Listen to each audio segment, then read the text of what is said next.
Pourquoi Dieu nous demande d'exercer les charismes? Il y a 3 raisons. Le service des autres, l'évangélisation, et aussi pour notre propre croissance. Tout d'abord, au service des autres. Quand Dieu nous gratifie d'un don, d'un charisme, il nous donne une mission. C'est un service pour les autres. À travers ce service, nous expérimentons une interdépendance. Bien sûr, Dieu agit en nous directement.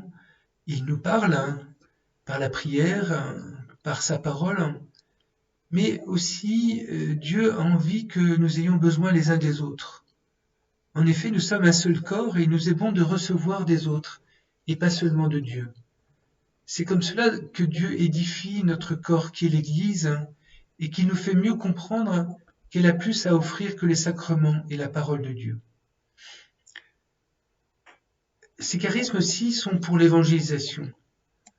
En effet, chaque fois que les disciples sont envoyés proclamer la bonne nouvelle, la parole est accompagnée par des signes, des guérisons, des délivrances et d'autres miracles encore. Le cœur de l'évangélisation, c'est la parole qui dévoile l'amour de Dieu. Mais cette parole revêt une force encore plus étonnante et percutante quand elle est accompagnée des signes que nous avons pu évoquer. Notre Dieu est un Dieu qui parle et qui agit. Et cette parole, la parole de Dieu est une parole efficace. Il nous est bon aussi d'en être les ministres. Ces signes sont donc des aides puissantes à l'évangélisation. Mais aussi les charismes, et c'est la troisième partie de ce que nous sommes en train de dire, les charismes sont, bien qu'ils soient au service de la mission, nous font grandir. Le charisme n'est pas que pour les autres, mais il est aussi pour celui qui l'exerce. Saint Paul dit que celui qui chante en langue est édifié par son chant. De même, quand on pose un acte au nom de l'Esprit Saint, nous devenons un canal de la grâce, et cette grâce, en passant à travers nous, nous transforme. Nous devenons plus dociles à l'Esprit Saint. Ainsi, nous savons, c'est en transmettant l'Esprit Saint que l'on le reçoit de façon plus abondante. Alors, la meilleure manière de percevoir cet Esprit Saint, c'est de le laisser agir à travers nous. On en voit les effets, donc pas simplement chez les autres, mais aussi en nous. Nous sommes fortifiés dans la foi, nous grandissons dans la connaissance de l'Esprit Saint et de l'amour de Dieu. Enfin, je terminerai par ce dernier point sur comment exercer les charismes. Il y a 4 points. Ce sera aimer, être humble, oser et discerner. La première attitude à avoir pour exercer les charismes, c'est d'aimer. Ce n'est pas si facile que cela d'ailleurs, car celui qui exerce les charismes peut être pris par tout un dialogue intérieur. Il se dit, il est préoccupé par une sorte d'introspection. Qu'est-ce que le Seigneur me dit? Faut-il que je parle? Est-ce que j'ai fait ce qu'il faut? Et puis, de là, il y a aussi un retour sur soi-même. Or, avant d'entamer cette introspection, et même quand on le fait, il convient surtout et avant tout d'aimer la personne. Il s'agit d'être au service d'un acte d'amour de Dieu.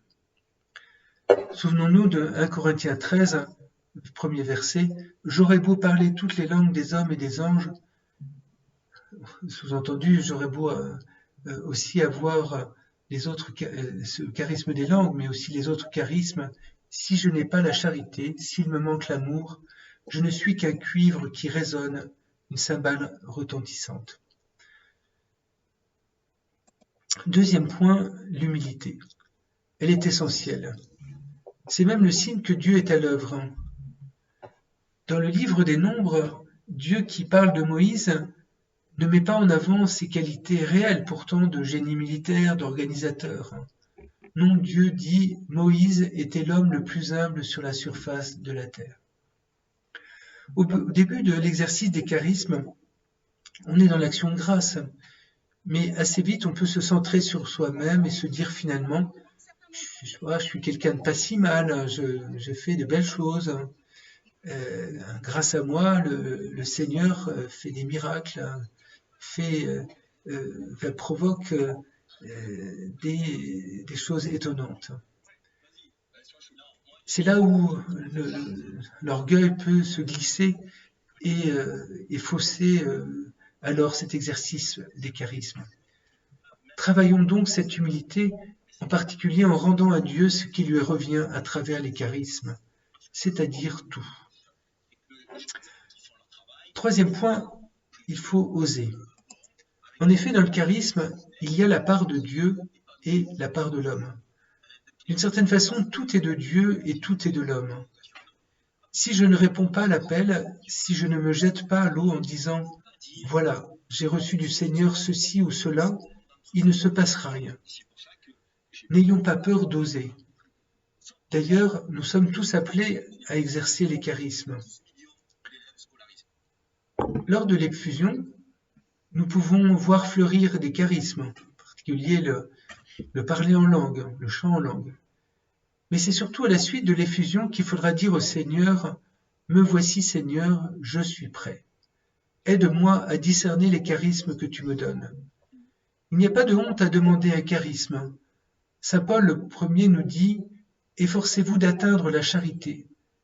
Recherchez avec ardeur les dons spirituels, surtout celui de prophétie. » C'est avec ardeur qu'il faut demander les charismes. N'oublions pas cela. Faisons attention à ne pas tomber dans une fausse humilité en attendant que les charismes nous tombent dessus. Si nous ne les demandons pas, il ne se passera probablement rien. N'oublions pas que nous les demandons pour le service des autres et de l'Église. Il est peu probable que nous recevions tous les charismes que nous avons demandés, car dans ce cas, le Seigneur nous ferait sortir de la dépendance mutuelle. En revanche, le Seigneur n'est pas chiche et nous pouvons recevoir beaucoup de charismes, nous pouvons en recevoir plusieurs. Vous me direz, mais si nous sommes dans l'illusion d'avoir reçu un charisme, comment le savoir? En fait, nous le mesurons très vite, car ce que nous disons ne prend pas. Notre parole tombe à plat, et on nous le fera remarquer. Ce n'est pas très grave si on a dit quelque chose qui ne venait pas du Seigneur. C'est un peu humiliant, mais précisément, cela nous gardera dans l'humilité. Dernier point que je voudrais aborder, c'est le discernement.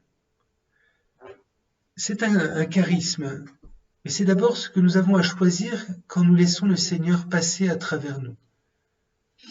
Dans ce cas, il y a à vérifier si c'est Dieu qui passe ou si c'est notre volonté propre. Alors comment faire pour discerner? En fait, les charismes sont donnés dans l'harmonie et la paix. Par exemple, si plusieurs paroles vont dans le même sens, dans une assemblée de prière, on peut se lancer, surtout quand on est débutant, qu'on hésite. Mais aussi, on peut se tourner vers son voisin et lui demander « Penses-tu que je peux dire cela ?» Et puis, une fois que la parole a été dite, on peut demander conseil. Est-ce que ce que j'ai dit était adapté? Dans le discernement, l'obéissance aux responsables est une clé. Obéir nous assure que nous ne faisons pas fausse route. À l'inverse, le rôle d'un responsable de groupe de prière, c'est de discerner en s'appuyant sur d'autres personnes expérimentées. Le petit noyau d'un groupe de prière est très important pour que le discernement ne s'appuie pas simplement sur une seule personne. Mais le rôle d'un responsable de groupe de prière n'est pas simplement de discerner comme si il fallait tout contrôler. Son rôle le plus décisif est probablement d'encourager et de susciter les charismes. Il a un rôle d'éveilleur, il a un rôle il est là pour faire grandir les autres, et plus particulièrement dans l'exercice des charismes. C'est précisément parce que lui est passé par là, il sait qu'il faut qu'on avance mieux et plus vite si on est accompagné, qu'il doit avoir cette vigilance, mais en même temps ce rôle d'encouragement.